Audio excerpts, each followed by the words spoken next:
Yes बेटा, आज दिनांक 20 नवंबर 2020 और हम आज करेंगे हमारा क्षितिज के गद्य खंड के पाठ एक, दो बैलों की कथा का दोहरान कार्य प्रारंभ।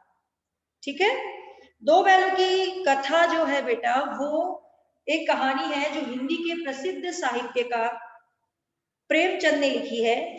मुंशी प्रेमचंद का जन्म 1880 में लम्ही गांव में, बनारस के लम्ही गांव में हुआ था। उनका वास्तविक नाम धनपत राय था। उन्हें बचपन से ही कई कठिनाइयों का सामना करना पड़ा। असहयोग आंदोलन में भाग लेने के दौरान सरकारी नौकरी से त्याग पत्र देकर उन्होंने लेखन कार्य प्रारंभ कर दिया था। नवाब राय के नाम से उर्दू में लिखते थे वे और बाद में प्रेमचंद के नाम से लेखन का कार्य करने लगे। प्रेमचंद की कहानियां 8 भागों में मानसरोवर में संकलित है। उनके प्रमुख उपन्यास सेवा सदन, प्रेमाश्रय, रंगभूमि, निर्मला, गबन, कर्मभूमि और गोदान। प्रेमचंद ने अपनी रचनाओं में किसानों की दुर्दशा, शोषितों की व्यथा, समाज में स्त्री की दुर्दशा आदि का चित्रण किया है। प्रेमचंद ने अपनी रचनाओं में सरल व सहज भाषा का प्रयोग किया है, जिसके कारण उनकी रचनाएं आम जनता में लोकप्रिय है। उन्होंने बड़ी से बड़ी बात को सरल शब्दावली में प्रस्तुत किया है। उनकी रचनाओं में तत्सम उर्दू, अरबी एवं फारसी शब्दों का कुशल प्रयोग किया गया है। प्रेमचंद का निधन सन 1936 में हुआ। पाठ की रूपरेखा अगर हम देखें बेटा तो नीति विषयक मूल्यों पर आधारित प्रस्तुत कहानी में दो बैलों के माध्यम से प्रेमचंद ने भारतीय कृषक समाज में पशु और मनुष्य के भावात्मक संबंधों का जीवंत और उत्कृष्ट उदाहरण प्रस्तुत किया है। मुंशी प्रेमचंद ने यह बोध कराने का प्रयास भी किया है कि स्वतंत्रता जन्मसिद्ध अधिकार है, परंतु स्वतंत्रता सहजता से प्राप्त नहीं होती, उसके लिए हमें निरंतर संघर्ष करना पड़ता है। इस पाठ को लिखने का उनका मुख्य उद्देश्य ये था बेटा कि वे आम जनता को यह समझा सके कि पशुओं से हमारा एक भावात्मक रिश्ता होना चाहिए, क्योंकि वे हमारे इतने कार्य आते हैं, तो हमें उनके साथ सिर्फ पशु समझकर व्यवहार नहीं करना चाहिए, बल्कि उसकी भावनाओं को समझकर हमें उसे अपने एक परिवार जन की तरह ट्रीट करना चाहिए। साथ ही उन्होंने स्वतंत्रता का मोल भी हमें इस पाठ में समझाया है कि हमें इतनी मुश्किलों के बाद जो ये आज स्वतंत्रता मिली है बेटा, हमें उसका मोल समझना चाहिए और इस स्वतंत्रता को सदैव बनाए रखने के लिए प्रयासरत रहना चाहिए। ठीक है, अब पाठ में हमें प्रेमचंद जी ने किस तरह क्या समझाया है हम वो देखेंगे। तो पाठ में सबसे अधिक प्रेमचंद जी ने हीरा और मोती के आपसी प्रेम को समझाया है बेटा कि जूरी नाम के किसान के पास हीरा और मोती नाम के दो बैल थे जो अत्यंत हृष्ट-पुष्ट, बलिष्ठ एवं सुंदर थे। दोनों में एक भावात्मक घनिष्ठ संबंध था। जूरी अपने बैलों को बहुत ही प्यार से रखता था। दोनों बैलों में इतनी अच्छी मित्रता थी कि वे एक ही साथ खाने के लिए मुंह नाद में डालते। एक भूखा रहता तो दूसरा भी कुछ नहीं खाता। दोनों कोशिश यही करते कि एक एक का बोझ दूसरा उठा ले, मतलब दूसरे के कंधे पर कम से कम बोझ रहे। स्नेह जताने के लिए कभी वे एक दूसरे को चाटते भी थे तो कभी सूंघते थे। एक दिन जूरी का साला उसकी पत्नी का भाई गया अपने खेत जोतने के लिए दोनों बैलों को अपने साथ ले जाता है। हीरा और मोती ये समझते हैं कि उन्हें हमेशा के लिए उसके साथ भेजा जा रहा है, इसलिए वो बहुत दुखी होते हैं और वे किसी भी तरह गया के साथ जाने को तैयार नहीं होते। बहुत ही मुश्किल और जोर जबरदस्ती के बाद वे गया के घर तक पहुंच तो जाते हैं, लेकिन वहां रहना उन्हें पल भर के लिए भी नहीं सुहा रहा था। अत्यंत कठिन लग रहा था उन्हें अपने मालिक के बिना रहना। और इसी कठिनाई से बचने के लिए उन्होंने वहां से भागने का फैसला किया। हीरा और मोती दोनों एक दूसरे की आंखों की भाषा अथवा मूक भाषा समझते थे।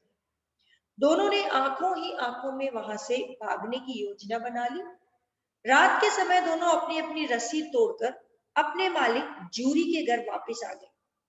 सवेरा होते ही जूरी ने बैलों को थान पर, थान मतलब बेटा जहां पर बैलों को बांधा जाता था, खड़े देखा तो उसके आश्चर्य का ठिकाना न रहा। वह बहुत खुश हुआ और उसकी बाँछें खिल गई। मुहावरा है बेटा बाँछें खिलना, मतलब बहुत अधिक प्रसन्न। बच्चों ने खुशी से उसका स्वागत किया, लेकिन जूरी की जो पत्नी थी वो लाल पीली हो गई और क्रोध में आकर उसने बैलों को नमक हराम तक कहा और उन बैलों को खाने की खुराक भी बहुत कम कर दी और नौकर को उन्हें हरा चारा तक देने से मना कर दिया।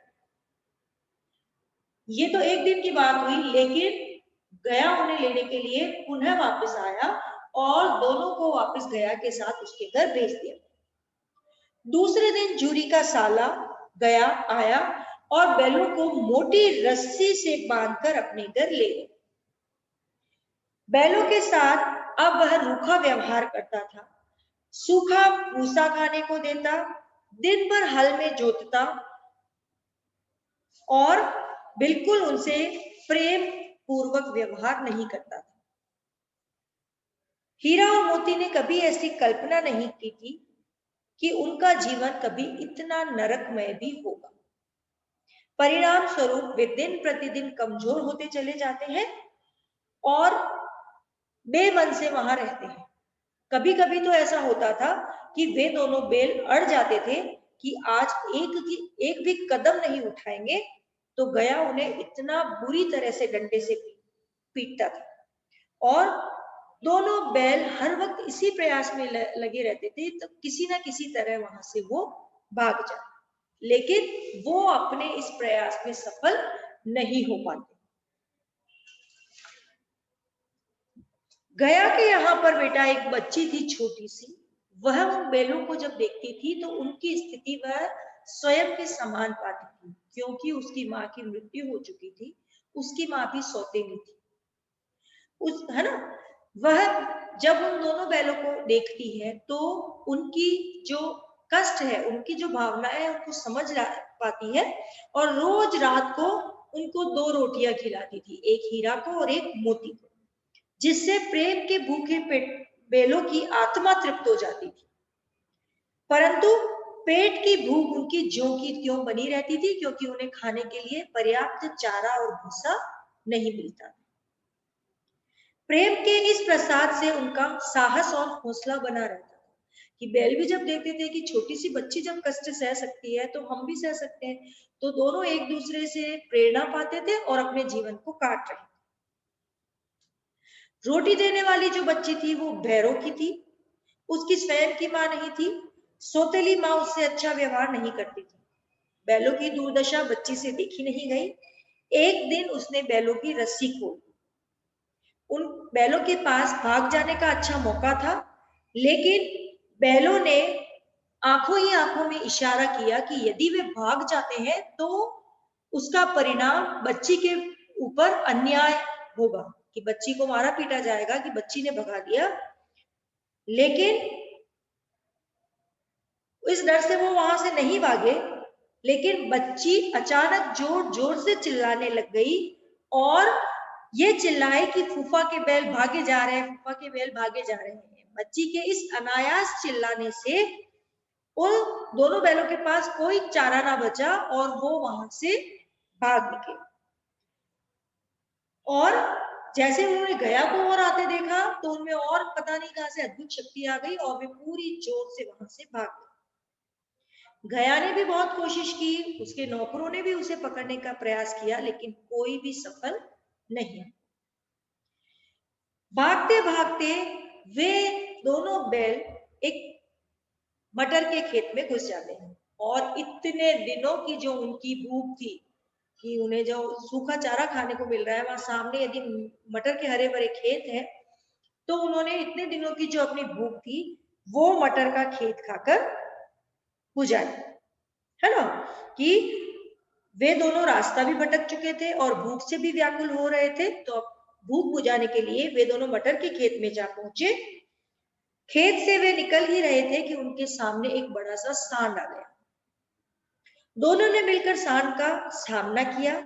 सांड घायल होकर वहां से भाग गया। एक ने आगे से उसे पीटा, दूसरे ने पीछे से। सांड को ऐसा अनुभव नहीं था कि दो शत्रुओं से एक साथ कैसा निपटा जाता है, अतः वह जल्दी ही हार गया।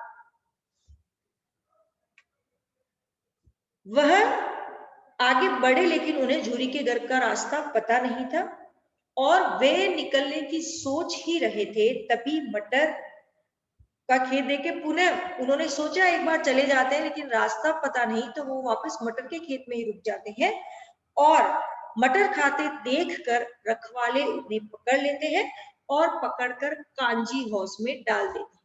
कांजी हाउस एक जगह होती है जिसे पशुओं की जेल कहा जा सकता है बेटा।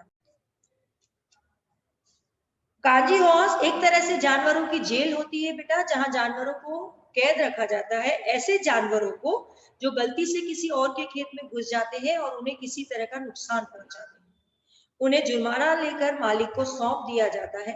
प्रतिदिन वहां जानवरों की हाजिरी ली जाती है, क्योंकि प्रबंधक की जिम्मेदारी होती है जानवर है और भाग गए इसका पता लगाने के लिए जानवरों की हाजिरी ली जाती है, लेकिन वहां जानवरों का पूरी तरह से अच्छा ख्याल नहीं रखा जाता है।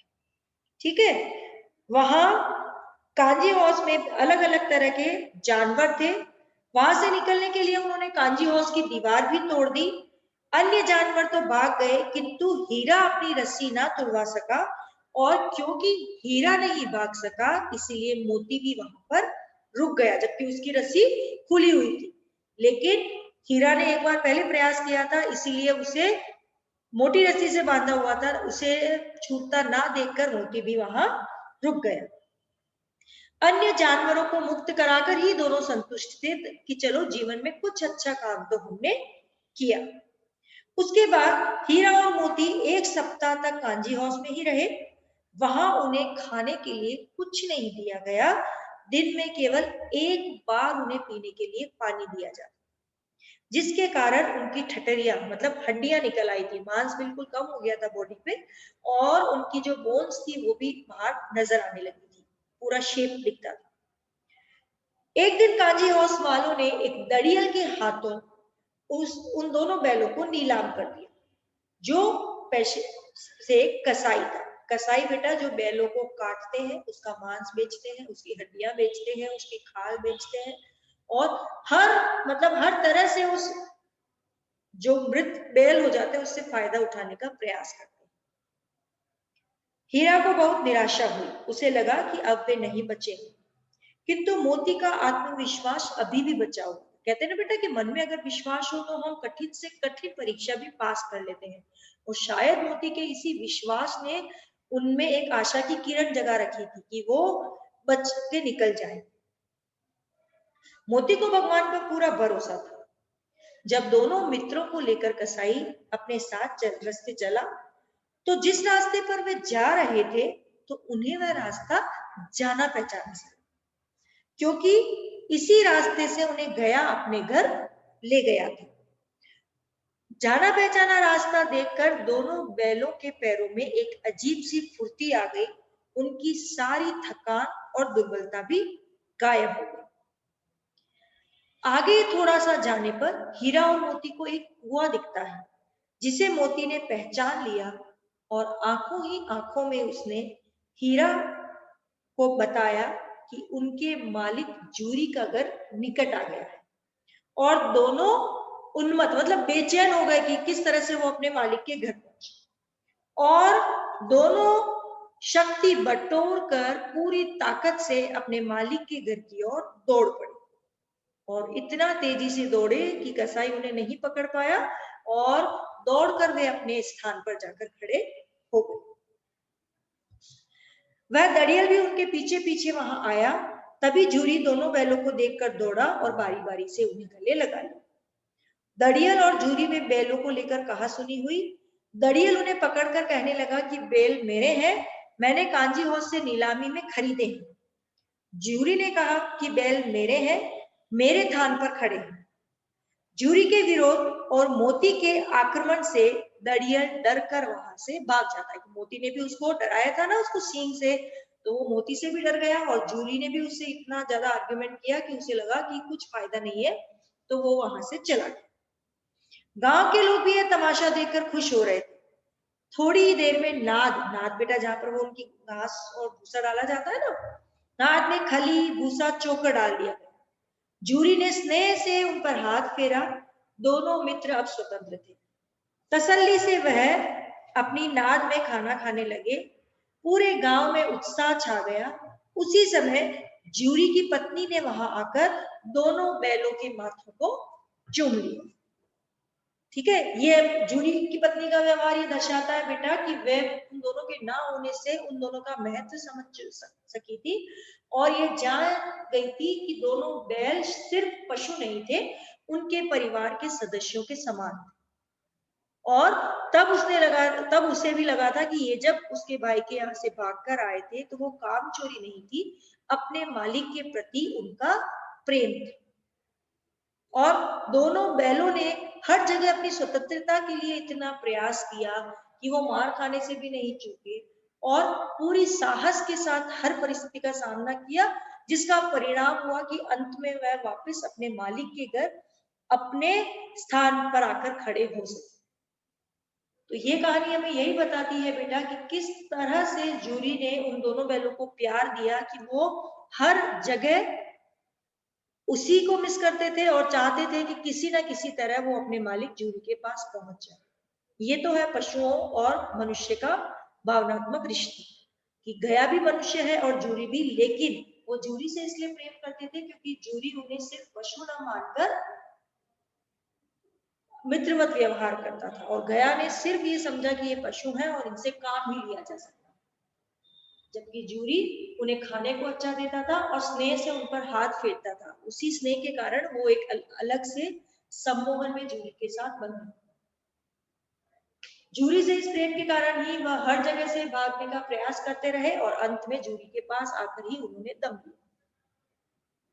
ये बताता है कि पशु भले ही मूक होते हैं, वो बोल नहीं पाते, लेकिन अपने अंदर एक हृदय रखते हैं, उस हृदय में उनकी भावनाएं होती है, और वो उन भावनाओं के कारण अन्य पशुओं से और अपने मालिक से बंधे। तो कहते हैं कि खून का रिश्ता ना हो लेकिन भावनाओं का रिश्ता बड़ा होता है। तो ये हमें इस पाठ में बताया गया है, मनुष्य और पशुओं का भावात्मक रिश्ता और स्वतंत्रता का महत्व। इन दोनों संदेशों को इस पाठ के माध्यम से लेखक प्रेमचंद हम तक पहुंचाना चाहते हैं। ये था हमारा बेटा पाठ, दो बैलों की कथा। ठीक है।